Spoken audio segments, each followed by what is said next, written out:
everybody, and welcome back to Snack Break, the perfect podcast to pop on while preparing your cup of tea or ideal snack or beverage. This, however, is not your normal episode of Snack Break. Those will be returning relatively soon. It's been a busy couple of weeks for me, and it's going to continue to be over really until the end of May. So, apologies for that, but in the midst of the chaos, there is joy. In the center of the storm, there is something truly great, which I always look forward to.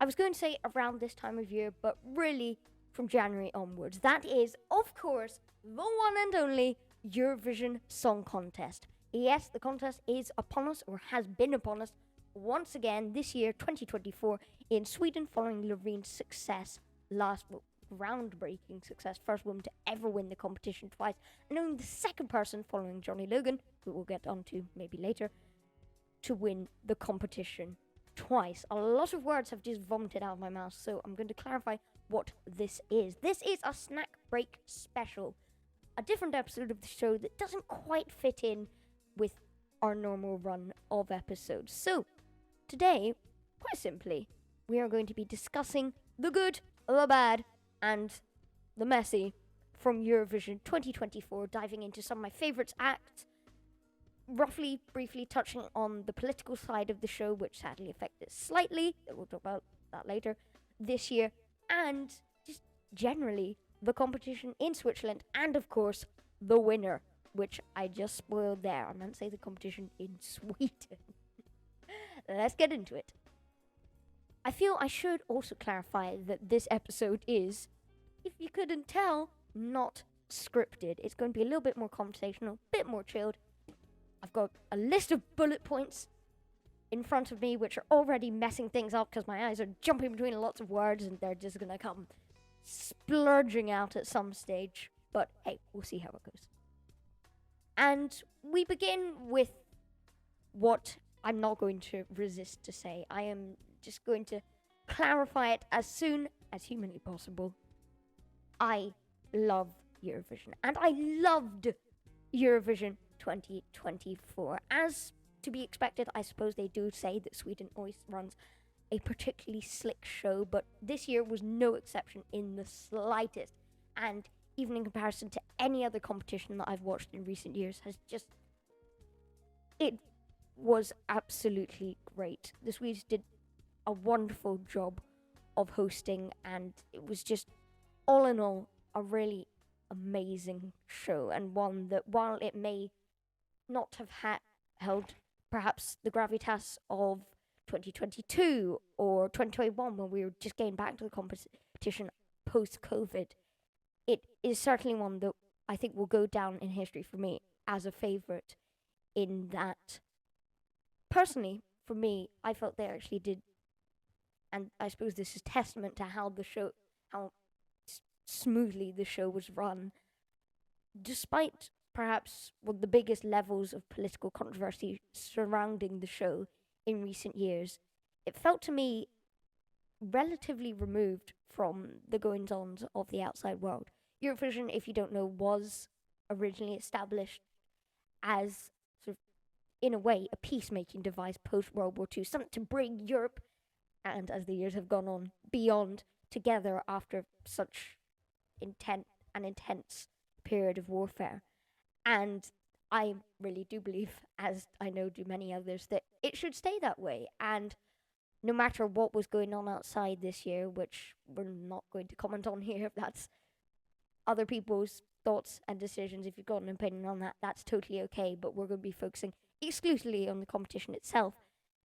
And that was something I felt that really shone through this year, that with the exception of a few boos and a few, obviously there were protests outside the competition itself, but from what we actually received, at least here in the UK side, things were really, really slick and just purely centered around the competition itself. Of course, that always was going to seep in to some degree, but if you were watching solely the competition, you would have very little idea that there were other factors playing into or surrounding the competition this year. Another thing that was especially apparent that I know Graham Norton, the UK final TV commentator, mentioned was that there was a lot of Sweden. I've actually got bullet pointed here in my note. Lots of Sweden. The show, particularly something that we'd maybe missed last year, and I'm not trying to make a accusation that last year was devoid of culture, because they did such, both the Ukrainian and the UK side, in my opinion, did such a great job of merging the sides of the competition, physically being hosted in Liverpool and Ukraine being the previous year's winners, and merging that into a beautiful, culturally fused show. But this year, there was just so much Sweden. There were Swedish songs playing during the flag parade, with a wonderful selection of some of their biggest hits that I didn't even realize were Swedish. That I'm gonna drive my car off the bridge and let it burn. I don't care. That one, you love it. I didn't realize that was Swedish, alongside a variety of others, and of course the obvious ABBA, because it was, of course, the 50th anniversary of their victory with Waterloo in Brighton. Something we will discuss a little bit later, but the hosts did such an amazing job. They would remain incredibly professional throughout, and just segued really well.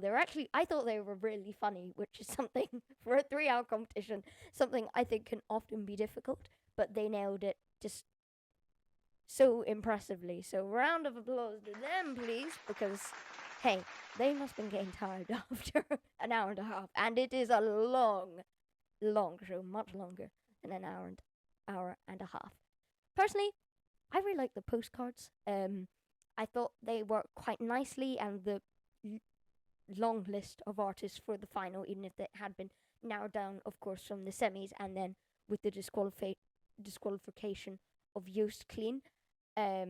Sorry if I've butchered that name, which we'll talk about again later. I thought the main performances were nicely dispersed with postcards and little reminders that yes, you can buy the Eurovision DVD. Hooray! Oh, my favourite part of the show. Along with lots of other funny little bits, we got a bit from the EBU, which I wasn't very sure where they were going with that, but loved it, of course. And all in all, just was really, really good. However, now we must move on to the part that everybody has been waiting for, if anybody's even listening to this. The artists, of course. And we begin with something that, or an artist that didn't perform in the final last night. Not because they were disqualified, not because they didn't make it through the semis. I'm referring to Joost Klein, the artist behind Europapa and the Netherlands entry, who was disqualified just yesterday afternoon, following, as the EBU put it, an incident a few nights prior. I'm not going to comment on that, as I mentioned earlier. It's for Snack Break's part, we're going to remain impartial on these things. I have to say, I did miss it as a song and was genuinely annoyed when I saw that it had been removed. I don't know exactly what happened, so whether or not it was a fair disqualification is totally out of my say, but the song itself was something that I did miss during the show, especially watching the semi-final and seeing that it did seem such a chaotic song. It was heartfelt, and that was something that even shone through to me when I watched the live premiere of the Europapa video. So, admittedly, I was sad to see that one. Graham Norton mentioned it towards the start of the competition. I was sad to see that absent. However, that was not a downer on the overall spectacle that was the range of acts. I've got the Eurovision Song Contest app. You've got to love it. On my phone at the moment, and scrolling through, it's deleted my top 10, but going through just a few of my favorites where I've really enjoyed. Croatia, Baby Lasagna, which obviously just narrowly missed out on the win. Cyprus, I really enjoyed. Finland, No Rules. Absolutely love that. And one that I'd been sort of half aware of for a little while before the competition, but seeing them in the semis this week just really highlighted how much how great they were and how much I liked their performance. France, one which perhaps you could argue was done a little bit dirty by the open audition that the jury witnessed, given that apparently Slimaine's, sorry if I've pronounced that incorrectly, voice did go slightly towards the end of the performance of his song Mon Amour, but on stage, on the night, it was just really impressive. One that I wasn't really aware of beforehand was Isaac, Germany's entry, with his song Always on the Run, one which within the first couple of seconds didn't really have me hooked, but by the time we'd got about a minute and a bit in, was definitely up there with one of my favourites in the competition. Ireland, Doomsday Blue was their song by the one and only Bambi Thug, who I'm sure you have seen made headlines over the past couple of days for what was somewhat of a divisive performance, and one that was actually scored really highly by the jury. I have to admit, I do think the May Scare Small Children was probably necessary before the performance, and although the golf scary genre isn't quite my cup of tea, I can definitely appreciate there was something a bit different. And hey, it got me watching, got me sitting up in my seat, closing the Eurovision app, stopping ranking my top 10, and just looking at it in slight fear, because let's admit it, it was creepy, and just trying to process what on earth it was. But in the end, it's some people's cup of tea, some people's not, but as I mentioned, it did get me watching. Also in there, Ukraine, which did, I believe they did relatively well in the end. And one that I, again, hadn't heard before the show. The song was Alyona Alyona and Jerry Hale, which is that Tom and Jerry in Ukrainian? Like I believe I heard that somewhere, by Teresa and Maria. They were up second, I want to say. That may be incorrect. They were in there in the top 10 at least, and they really surprised me, I have to say. Just sort of that back and forth between the two of them bring such different styles to what was overall a really exciting, unexpected song. I really liked it, and would have been happy to see that one do a little bit better. But now, I'm afraid we have to address the elephant in the room. It happened again. Yes, that's right. Despite all our efforts, despite all my shameless plugging for the UK's performance this year to my very, very small audience, the UK, despite doing relatively well, getting over to the left side of the leaderboard and giving us false hope in the jury vote, the UK, sadly, or disappointingly for us, scored 0 points in the public vote. Ollie Murs, of course. Ollie Murs? What on earth? I'm tired. I'm sorry. It was a late night. Ollie Alexander handled it like an absolute champion, as you would expect him to. So gracious, just sort of waving happily to the camera. Perhaps, I'm sure he was hiding disappointment of some sort. Obviously, that is to be expected. Although, all in all, I'm sure he was glad to have this opportunity and to have been, hopefully glad to have been a part of Eurovision on the whole. Definitely thought it did deserve better than 0 points. Well, we although it maybe, I will admit, maybe wasn't the very best out there, I did feel it deserved more than the credit it got. And whether that's just the UK's unlucky streak or whether we're judged for politics or whatever, I did feel that poor old Ollie Alexander and Dizzy was judged a bit unfairly. Not by the jury, though, but by the rest of Europe. Someone, from bad news to some really good news, someone who was not judged harshly by either the jury or the public was my non-UK favourite, Switzerland Nemo, with his song The Code, following a really just stunning performance in the second semi-final, something that definitely was picked up on as a favourite following that semi-final, but by quite a few major news sources, at least here in the UK, Nemo stormed to victory with, again, just a spectacular performance of his song The Code, something which, I'm going to be smug, has been on my playlist for quite a few weeks now, pre-competition. So, UK may not have done it, but hey, I still get to be smug. I'll find it in Spotify. I don't know how to find it. I'm sure I can find a setting, and you will see that. It'll come up in my Spotify Wrapped end of the year. This one has been on repeat in my headphones for the last couple of weeks because it is just, it's great. And I'm so glad that it has got this place. I'm really happy, just the joy when I saw not only the announcement that they did win, not only when they called that out, that it was indeed Switzerland, but in that just celebratory winner's performance where almost the entire audience was singing along and they were his crowd. It was just really great to see. So even if the UK didn't do particularly well, for all our efforts, I'm so glad that Switzerland won. And that is it for a show, not our podcast episode, of course, a show, the Eurovision Song Contest, the 68th Eurovision Song Contest, that truly did not disappoint. Apart from when it admittedly did. Just a few hours before the competition, I was out in the garden playing swing ball, as I do.